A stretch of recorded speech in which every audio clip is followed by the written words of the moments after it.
নমস্কার দর্শক বন্ধু, এই মুহূর্তে আমাদের মধ্যে রয়েছেন বিজেপির প্রথম সারির নেতা, যিনি দীর্ঘ বছর ধরে বিজেপির প্রথম সারির নেতাতে অবস্থান করছিলেন। আপনারা সবাই জানেন এবং এটাও জানেন যে কয়েক বছর ধরে দল তাকে বরখাস্ত করেছে। দীর্ঘ রাজনৈতিক জীবনের অভিজ্ঞতার পরে রাজনৈতিক জীবনে ওনার বর্তমান এই পরিস্থিতির জন্য ওনার মতামত কি, আসুন অবশ্যই ওনার মুখ থেকে শুনে নেওয়া যাক। প্রথমত জানবো যে দীর্ঘ রাজনৈতিক জীবনের এই পরিস্থিতির পরেও দল আপনাকে বরখাস্ত করলো, কিন্তু বর্তমানে এই যে পরিস্থিতি আপনার, এটাকে আপনি কিভাবে দেখছেন? যে কোনো রাজনৈতিক দল তাকে তার পরিচালনার ক্ষেত্রে যারা মূলত তার দায়িত্বে থাকেন, তারা তাদের মানে দলীয় অবস্থান, দলীয় শৃঙ্খলা, দলীয় নিয়ম, সেটা যাতে ঠিকঠাকভাবে মেনে সমস্ত নেতা কর্মীরা চলবেন, এটাই কাঙ্ক্ষিত। তো যারা এই মুহূর্তে দল চালাচ্ছেন, তাদের মনে হয়েছিল আমি কোনো না কোনোভাবে সেই সীমারেখা অতিক্রান্ত করেছি, তাই তারা যখন তাদের মনে হয়েছে, তাই তারা আমাকে সাময়িক বরখাস্ত করেছেন। কিন্তু রিতেশজি, এটাও তো ঠিক, আপনি দুবার আপনি বিধানসভার প্রার্থী ছিলেন এবং বর্ষিয়ান নেতা হিসাবে এবং জনপ্রিয় নেতা হিসাবে আপনাকে মানা হয়।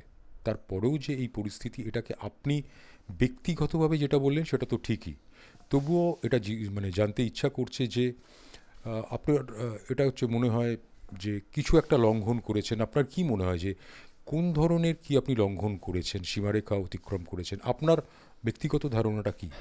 দেখুন, এর উত্তর আমার কাছে নেই। এর যা উত্তর দিতে হবে যারা করেছেন তারা দিতে পারবেন। কারণ আমি এখনও মনে করি আমি এমন কোনো কাজ করিনি যে যাতে দলের ক্ষতি হতে পারে। মাননীয় নরেন্দ্র মোদী, অমিত শাহজি, কান্ত মজুমদার, শুভেন্দু অধিকারী, এরা আমার নেতা, জগৎপ্রকাশ নাড্ডা আমার নেতা, এদের বিরুদ্ধে একটি শব্দ আমি ব্যবহার করিনি। দলের ক্ষতি হোক এমন কোনো জিনিস স্বপ্নেও আনতে পারি না।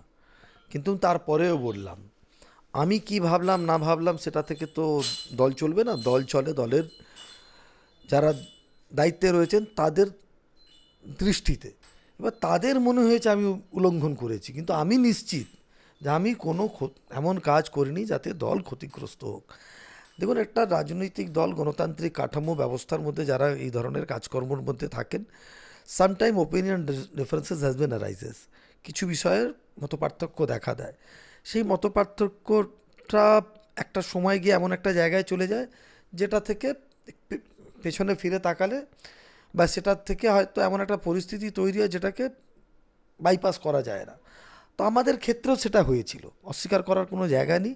এখন যখন পেছনে ফিরে তাকাই তখন মনে হয় যে এটা থেকে বাঁচা যদি যেত তাহলে ভালো হতো। কারণ দীর্ঘদিন 1989 সাল থেকে সরাসরি পার্টির কাজ করছি। দীর্ঘদিন গিয়ে সাধারণ কর্মীদের সাথে, নেতাদের সাথে বৈঠকে, ছোট ছোট কর্মী বৈঠকে কিভাবে একটা কর্মীর আচরণ হওয়া উচিত তাদেরকে বক্তৃতা করতাম। আর নিজের ক্ষেত্রে যখন আমি ওই সীমারেখা উল্লঙ্ঘন করলাম, তা এখন যখন পেছনে ঘুরে তাকাই তখন মনে হয় এত আবেগতাড়িত না হলে ভালো হতো।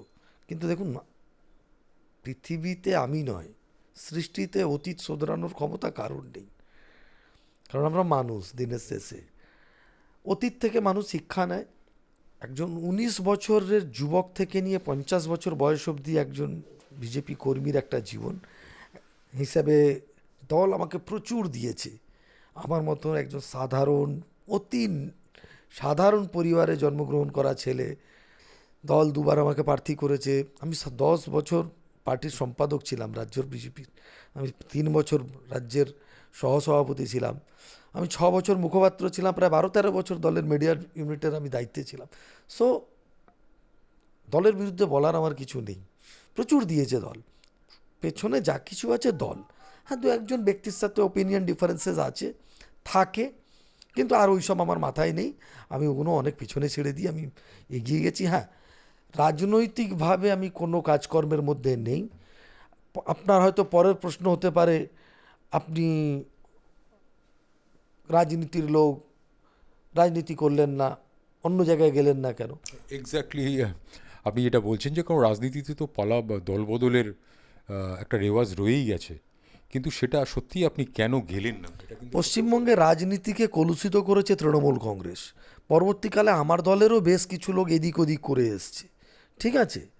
তো আমরা যেই সময় রাজনীতিটা করতে শুরু করেছিলাম সেই সময় বিমান বসুর আমার এখনও মনে আছে, বিজেপি আবার পাখি, আরশোলা আবার পার্টি, এই আরশোলা আবার পাখি, বিজেপি আবার পার্টি, এই ধরনের কটূক্তি শুনে আমরা বড় হয়েছি, রাজনৈতিকভাবে বড় হয়েছি। সুতরাং আমাদের কাছে দলবদলটা মানে পাপ। আজও আমি মনে করি মানে পার্টি ছাড়তে হবে এটা কোনোদিন স্বপ্নেও ভাবিনি। আমি আগেও বললাম তো, দল আমি প্রচুর দিয়েছে, দল ছাড়ার কথা ভাববো কেন। আর পলিটিক্সটা আমার কাছে প্যাশন, প্রফেশন নয়, রাইট। ইন দ্যাট কেস দল বদলের কোনো চিন্তা মাথার মধ্যে আসেও নি। আর আসলেও মানে নিজেকে ঠিকঠাক যাতে রাখতে পারি ঈশ্বরের কাছে এটা প্রার্থনা করি। আপনি কি আশা প্রকাশ করেন যে দল আবার আপনাকে পুনরায় ডাকতে পারে? আমি ঈশ্বর বিশ্বাসী মানুষ, আমি জ্যোতিষী নই, ঠিক আমি আছে। আপনাকে জানতে চাইছি যে আপনার আমার কোনো আশা নিরাশা বলে আমার জীবনে কিছু নেই। আমি জীবনটাকে যেভাবে আসে সেভাবে বাঁচতে জানি, ঠিক আছে। কালকের দিনে কি হবে আমি তো জ্যোতিষী নই, ঠিক আছে। আমি একজন সাধারণ, আপনার মতো সাধারণ রক্ত মাংসে গড়া মানুষ। তো জীবনে যা হবে সেটা হবে। আমি আমার কাজ করে যাব, দল কাজের সুযোগ দিলে কাজ করব, এতদিন দিয়েছে কাজ করেছি, যদি আগামী দিনে দেয় আবার কাজ করব, আর যদি না দেয় আমি যে কাজ করছি সেই কাজের মধ্যে থাকবো, enjoying my life as it comes. রাজনীতির বাইরে রয়েছেন যে কথাগুলো বললেন তার একটা জানতে ইচ্ছা করছে যে ভবিষ্যৎ পরিকল্পনাটা কি রাজনৈতিক জীবনে? দেখুন, একজন মাঠা রাজনৈতিক কর্মী আমি, ঠিক আছে। দীর্ঘ 30-32 বছর কাজ করেছি। আমি চাইলেও রাজনীতি আমায় ছাড়বে না, আমি তাকে ছাড়তে পারবো না।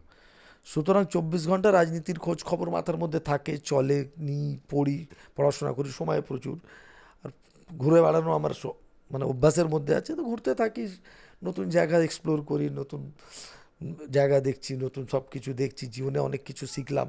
এই 3 বছরে একটা নতুন লাইফ হয়েছে, একটা কিছু নতুন করার মানসিকতা রয়েছে।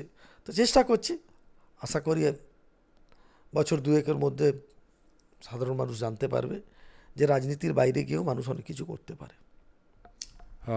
রাজনীতির বাইরে গিয়েও অনেক কিছু করতে পারেন আপনি, মানে সেটা 2 বছর পরে জানতে পারবে। কিন্তু এই যে রাজনীতির বাইরে রয়েছেন এবং যতক্ষণ পর্যন্ত না আপনার ভবিষ্যতের যে জিনিসগুলো আছে ইমপ্লিমেন্টেশন করছেন, এই মুহূর্তে মানুষের সান্নিধ্যে কিভাবে রয়েছেন সেটা যদি একটু বলেন। দেখুন, আমি সাধারণ মানুষ, ঠিক আছে। আমার কোনো গাড়ি নেই আজকের দিন পর্যন্ত। আমি বাসে উঠি, আমি মেট্রো রেলে আসি, তো আমার পাবলিক কানেক্টিভিটি, আমি হাঁটি, সকালবেলা বাজারে যাই আপনাদের মতোই, সাধারণ মানুষের মতো, চায়ের দোকানে বসে চা খাই। সুতরাং 24 ঘন্টা মানুষের সঙ্গে কানেকশান আছে। আমি তো আর মানে এয়ারলিফট এয়ার ড্রপ করা প্লেয়ার নই, আর সোনার চামচ নিয়ে আমি জন্মাইনি।